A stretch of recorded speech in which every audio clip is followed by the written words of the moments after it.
Hey everybody, it's Mike and welcome to Chip Damage, and we are continuing the month of Sonic, which is celebrating Sonic's 30th anniversary. Yes, if you haven't seen my prior videos on the Core 4 Sonic the Hedgehog games on Sega Genesis, as well as my overlook on Sonic merchandise and First War figures, please go check that out. But today, we are talking about some of the most infamous titles in Sonic's history. We are talking about the early spin-offs, the Sega Genesis spin-offs of Sonic the Hedgehog.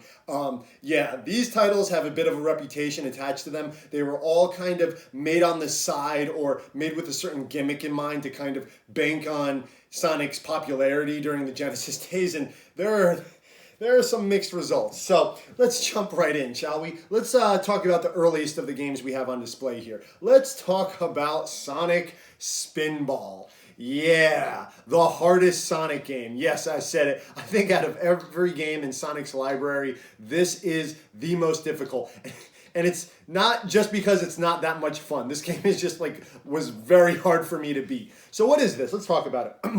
Back in 1993, after the release of Sonic 2, but before the release of Sonic 3 in 94, Sega needed a November Genesis Sonic release. They needed something to kind of fill the gap and sell during Christmas. So the American half of Sonic Team decided to make their own title, this, based mostly on the pinball stages that you would find in Sonic 2, like Casinopolis, kind of exemplify and exaggerate the pinball physics found in Sonic games and make an entire game out of it.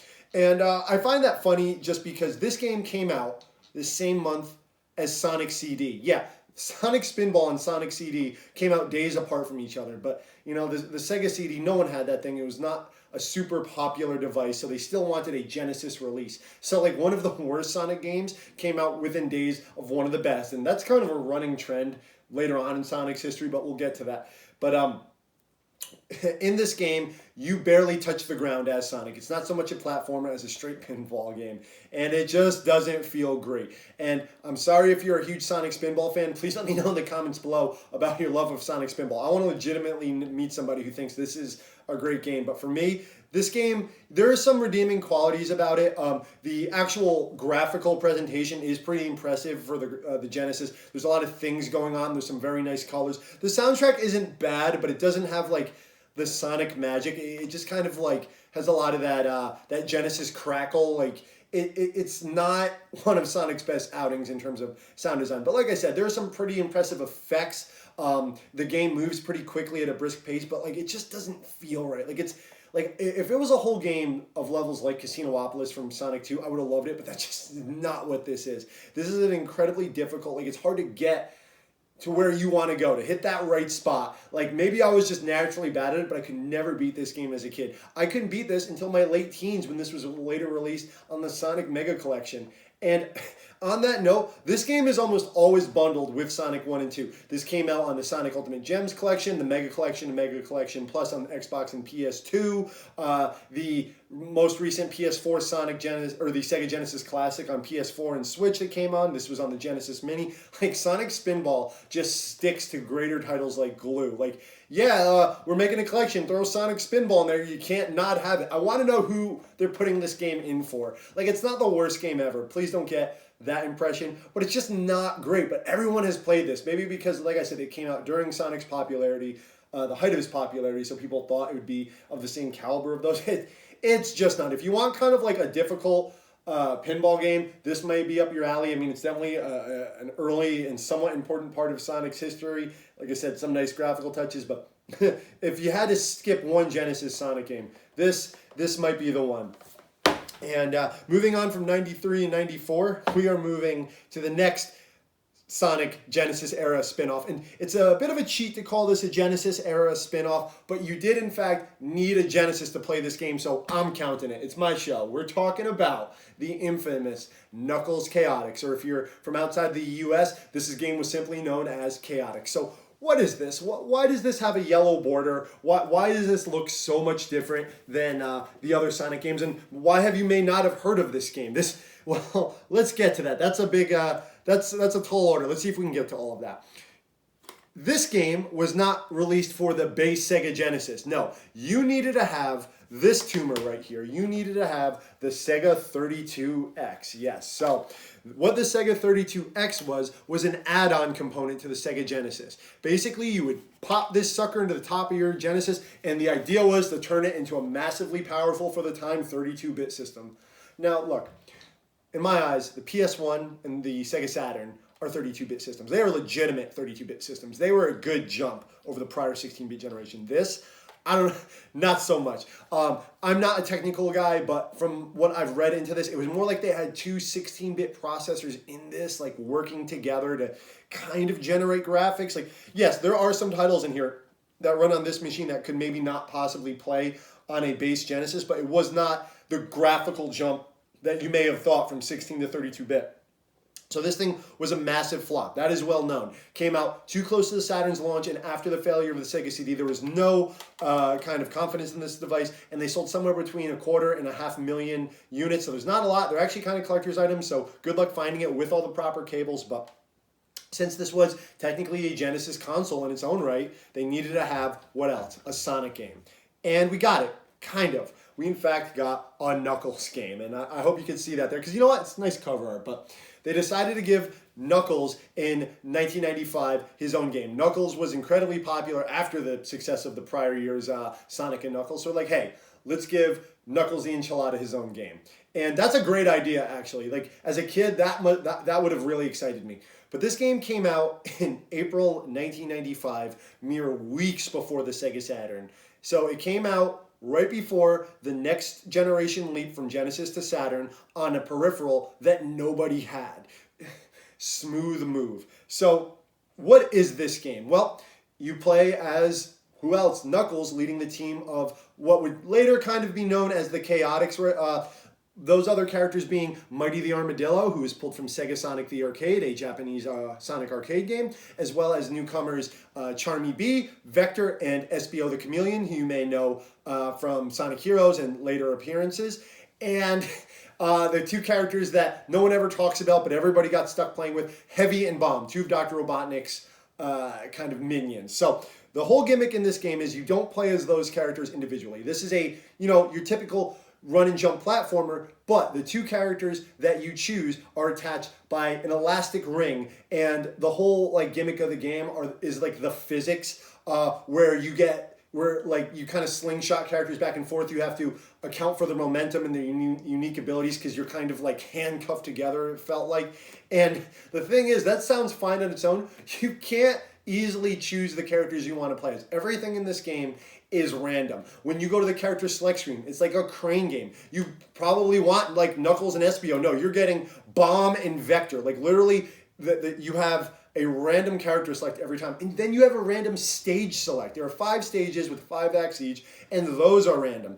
And like the game itself is often dunked on. And yeah, I could see why. There are some pluses though. The sprite quality is good. I don't think this game could be done on a normal Genesis. This is a little bit closer to the sprite quality you would see in more enhanced games like Sonic Mania. Like, maybe not 32-bit, but like 24-bit, let's say. Like, there is some good sprite work. Some of the music is fantastic. YouTube Door to Summer. That is a song from this game that is probably the most famous. Great song. But, like, the fact that you can't choose the characters that you want to be easily is, like, this game's biggest flaw. Most people think the rubber banding is the flaw, but to me, it's not. It's the fact that I can't be the good characters. I can't just pick Charmy and fly through the stage if I want.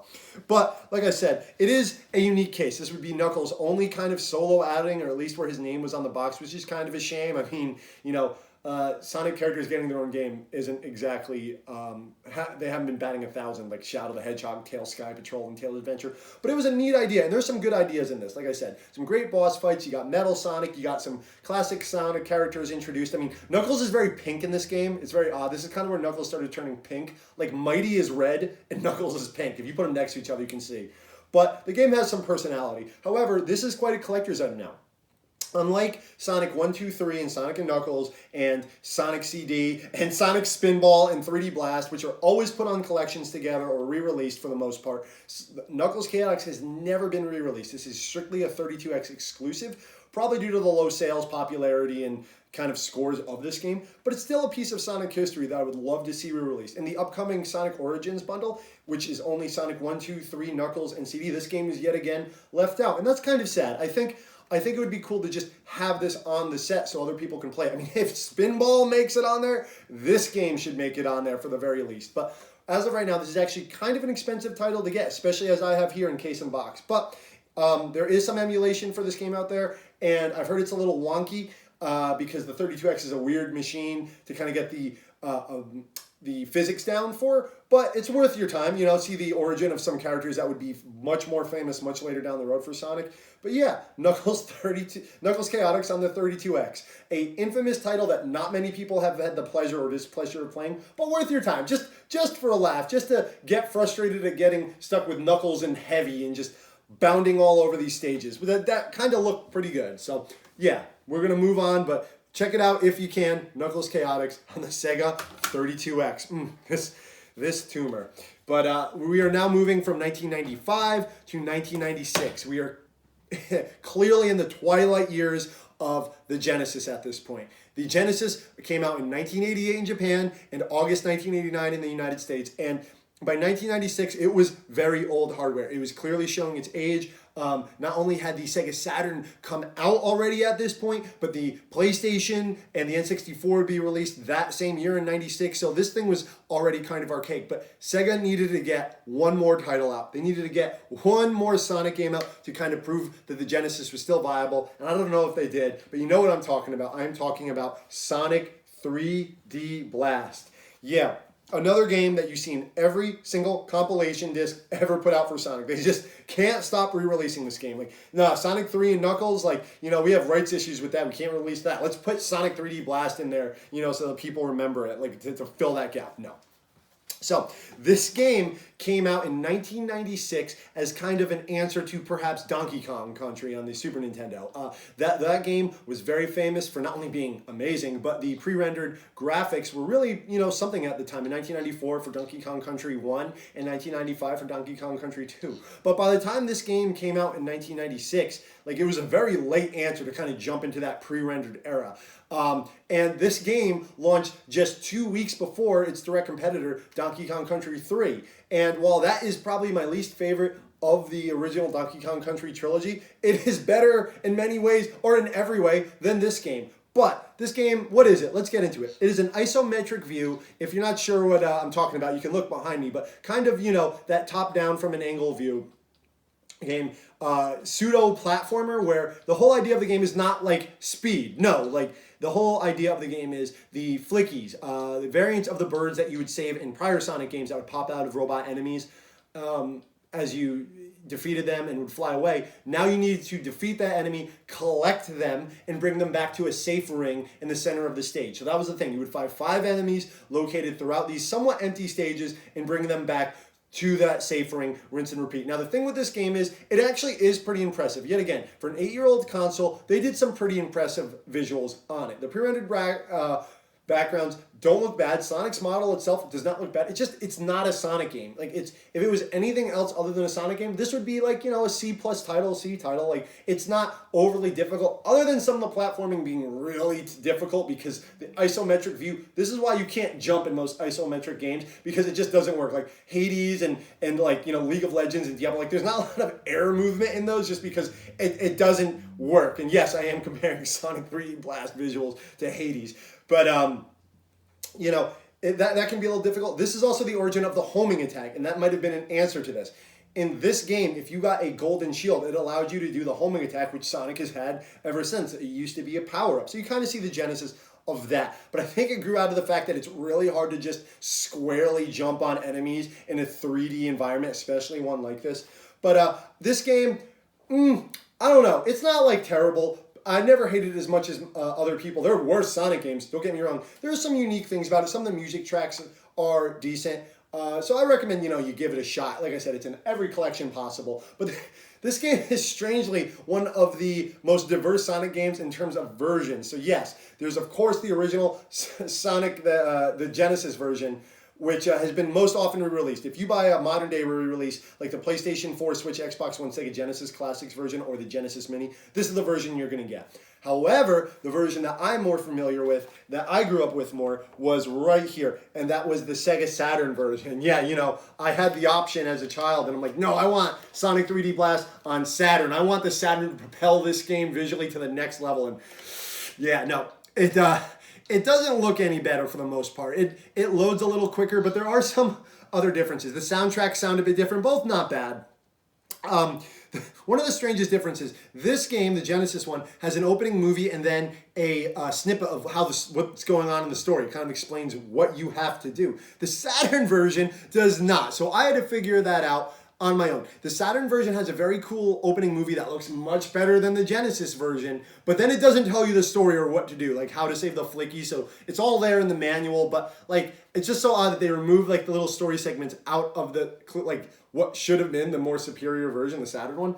But what is most famous about these is the difference between the special stages. The special stages in the Genesis version are somewhat unique. You play as the Sonic model that you play as, like very similar model as you do in the base game, and you kind of run upwards towards the screen, very different, like just staying on a narrow path, like think of a drawbridge upward while jumping and avoiding and gathering rings. Kind of unique. I didn't know about that for years. I did not know it was different because in the Saturn version that I had as a kid, it's the half pipe from Sonic 2. But with the graphics from Sonic Jam's Sonic World, which I will talk about in a later video. But it's my favorite half pipe level. Like the stages they're somewhat easier, way more forgiving, and since it's in 3D, like the distance, it kind of makes more sense. But yeah, the Saturn version, which has never been re-released, has an entirely different special stage, which is unique. I think it makes it the better version. I think it's a nice looking bonus stage. But that's not all. There was also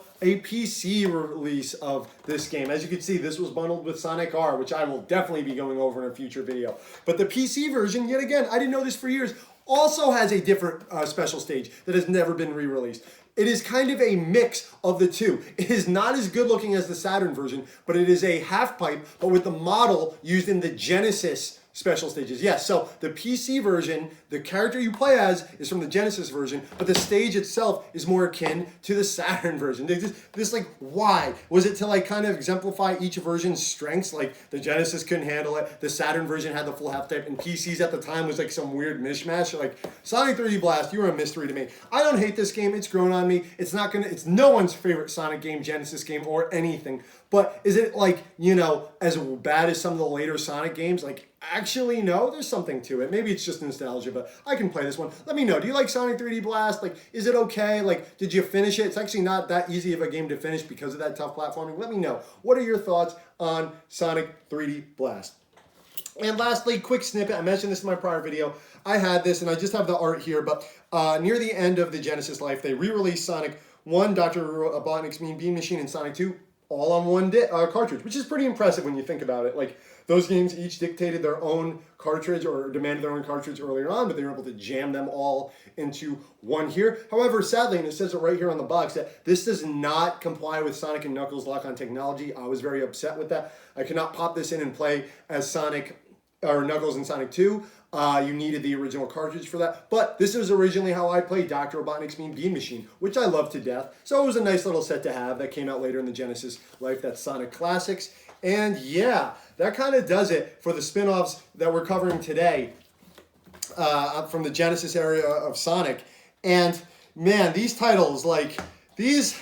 Well, Sonic Spinball seems to be a game that everyone has played and not liked. But let me know, yet again, did you like and have you beaten Sonic Spinball? Did you like and have you beaten Sonic 3D Blast? And let me know if anyone got Knuckles Chaotix when it came out. There's like 6 people who bought a 32X and this game. I want to know, were you a kid or did you get this game at launch? What was it like? What were your thoughts? Because playing it in retrospect, it's a little rough. There's some charm, but it's a little rough. But even back then, not every Sonic game was a banger. I mean, you had the Core 4 and CD, and like that kind of solidified Sonic as a gaming legend and icon. So I guess they felt that it was okay to experiment with some other titles that weren't as of the same quality, made exactly by the same team.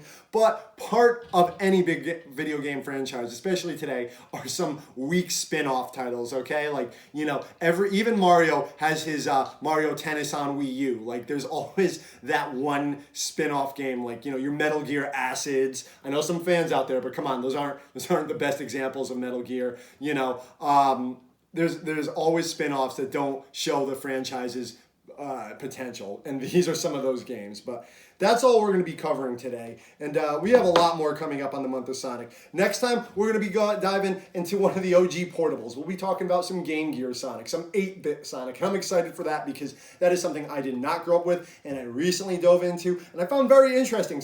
Some gems there, and I can't wait to talk about what I've discovered as an adult in those games. And if you've liked what you've seen today, if you like Sonic content, if you want to talk about games, collecting, and toys, please consider subscribing and let me know that I should keep doing this because I'm having a blast. My name is Mike, this has been Chip Damage, and please take care of yourselves.